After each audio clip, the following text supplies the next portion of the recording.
এটা এমন একটা আজব শহর যেখানে কমলা লেবুর রসের বৃষ্টি হয় আর বৃষ্টি থেমে গেলেই রংধনু ক্যান্ডিতে পরিণত হয়ে নিচে পড়তে শুরু করে দেয়। এমনকি মাঝে মধ্যে দুপুরের সময় আকাশ থেকে ডোনাটস পড়তে শুরু করে দেয় আর মাঝে মধ্যে অনেক বড় বড় মুরগির রান পড়তে শুরু করে দেয়, যার কারণে এখানে বসবাস করা মানুষদেরকে কখনোই ক্ষুধার্ত থাকতে হয় না। কিন্তু যখন সেখানে শীতকাল চলে আসে তখন আকাশ থেকে আইসক্রিম পড়তে শুরু করে দেয়। এই জন্য বাচ্চারা অনেক খুশি হয়ে অনেক মজা করে সেই আইসক্রিম গুলোকে খেতে শুরু করে দেয়, যার কারণে সেই শহরের মানুষদেরকে খাবারের জন্য কখনোই কোনো কাজ করতে হয় না। তারা শুধুমাত্র তাদের মুখটাকে খুললেই অটোমেটিকলি অনেক মজার মজার খাবার তাদের মুখের মধ্যে চলে আসে। এমনকি প্রতিদিনই আবহাওয়া অনুযায়ী সব জায়গাতে নতুন নতুন খাবারের বৃষ্টি হয়। এজন্য মানুষেরা যার যার মতো তাদের পছন্দের খাবার খাওয়ার জন্য নতুন নতুন জায়গাতে চলে যায়। আর এই সবকিছুকেই আবিষ্কার করেছিল 8 বছর বয়সের ফ্লিন্ট নামের এই ছেলেটা। সে ছোট থেকেই নতুন নতুন জিনিসের আবিষ্কার করতে অনেক পছন্দ করত।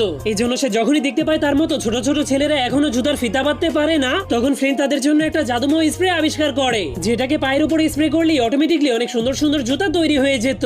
আর সেই জুতাগুলোর ফিতা বাঁধার